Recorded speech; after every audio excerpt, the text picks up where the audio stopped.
കഴിഞ്ഞ 9 വർഷക്കാലമായി തന്നെ ഉത്തർപ്രദേശിനെ അടിമുടി മാറ്റാൻ ഭരണതലവനായ യോഗി ആദിത്യനാഥിനും ബി.ജെ.പി. സർക്കാരിനും കഴിഞ്ഞു എന്നതാണ് യാഥാർത്ഥ്യം. ഇത് തെളിയിക്കുന്നതിനായി തന്നെ ഇന്ന് യു.പി.എ സമാധാനത്തിന്റെ പാതയിലേക്ക് കൊണ്ടുപോകുന്ന പ്രവർത്തനങ്ങൾ മാത്രമാണ് അതിനൊരു ഉദാഹരണമായി എടുത്തു പറയാൻ സാധിക്കുന്നത്. കാരണം ഏറ്റവും അധികം സംഘർഷങ്ങളും കർഫ്യൂകളും എല്ലാം ഉണ്ടായിരുന്ന ഒരു സംസ്ഥാനത്ത് ഇന്ന് അതൊന്നും ഇല്ലാത്ത ഒരു രീതിയാണ് നമുക്ക് കാണാൻ സാധിക്കുന്നത്. ഉത്തർപ്രദേശിൽ ബി.ജെ.പി. സർക്കാർ 9 വർഷം പൂർത്തിയാക്കുന്ന ഈ വേളയിലാണ് സംസ്ഥാനത്തിന്റെ മാറ്റത്തിന് പ്രധാനമന്ത്രി നരേന്ദ്രമോദിക്ക് നന്ദി പറഞ്ഞുകൊണ്ട് യോഗി ആദിത്യനാഥ് തന്നെ രംഗത്ത് വന്നിരിക്കുന്നത്. നമുക്കറിയാം, യു.പിയിൽ വലിയ രീതിയിലുള്ള സംഘർഷങ്ങളും മാത്രമല്ല മുഖം നോക്കാതെയുള്ള നടപടി തന്നെയാണ് അവിടെ യോഗി ആദിത്യനാഥ് സ്വീകരിച്ചു വരുന്നത്.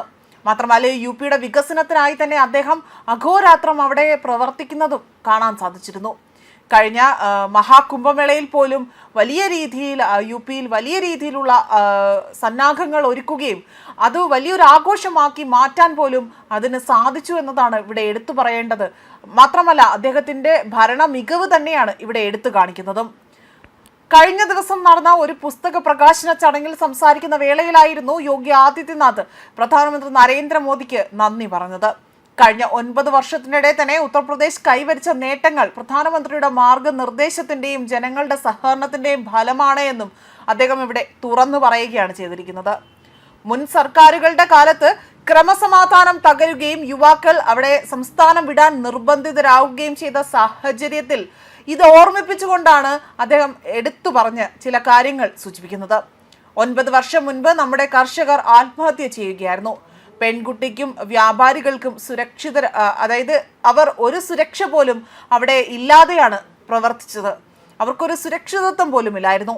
എന്നാൽ ഇന്നാകട്ടെ നവരാത്രിയും റംദാൻ മാസവും ഒരുമിച്ച് വന്നിട്ട് പോലും സംസ്ഥാനത്ത് എവിടെയെങ്കിലും ഒരു സംഘർഷമോ കർഫ്യൂവോ കാണാൻ സാധിക്കുന്നുണ്ടോ? അദ്ദേഹം ചോദിച്ചൊരു ചോദ്യമാണ്. ഭയമില്ലാതെ തന്നെ എല്ലാ ആഘോഷങ്ങളും ജനങ്ങൾ അവിടെ ഒത്തൊരുമയോടുകൂടി തന്നെ ആഘോഷിക്കുന്നു എന്നതാണ് സുരക്ഷയുടെ ഒരു തെളിവായി തന്നെ അദ്ദേഹം ഇവിടെ എടുത്തു കാണിക്കുന്നത്.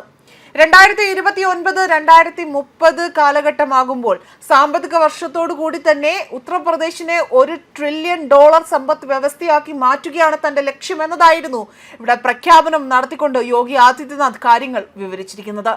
കൂടാതെ തന്നെ മാർച്ച് 28-ന് ഉദ്ഘാടനം നിശ്ചയിച്ചിരിക്കുന്ന ജവാർ വിമാനത്താവളത്തിന്റെ ഉദ്ഘാടനത്തിനായി പ്രധാനമന്ത്രി നരേന്ദ്രമോദിയെ ക്ഷണിച്ചതായും അദ്ദേഹം അറിയിച്ചു. അതേസമയം അവിടെ ആ ചടങ്ങിൽ സംസാരിച്ച ഉപമുഖ്യമന്ത്രി കേശവ് പ്രസാദ് മൗര്യ ആകട്ടെ സമാജ്വാദി പാർട്ടിക്കെതിരെ കടുത്ത വിമർശനമാണ് ഉന്നയിച്ചത്. 2017 മുൻപ് ഗുണ്ടകളും മാഫിയകളുമാണ് ഭരണം നടത്തിയിരുന്നതെന്നും അഖിലേഷ് യാദവിന്റെ കാലത്ത് സംസ്ഥാനം തകരുക മാത്രമാണ് ചെയ്തതെന്നും അദ്ദേഹം ആരോപിച്ചു. 2027 നിയമസഭാ തെരഞ്ഞെടുപ്പിൽ 2017 വലിയ രീതിയിലുള്ള ഭൂരിപക്ഷത്തിൽ ബി.ജെ.പി. അധികാരത്തിൽ വരുമെന്ന് അദ്ദേഹം ആത്മവിശ്വാസം പ്രകടിപ്പിച്ചു.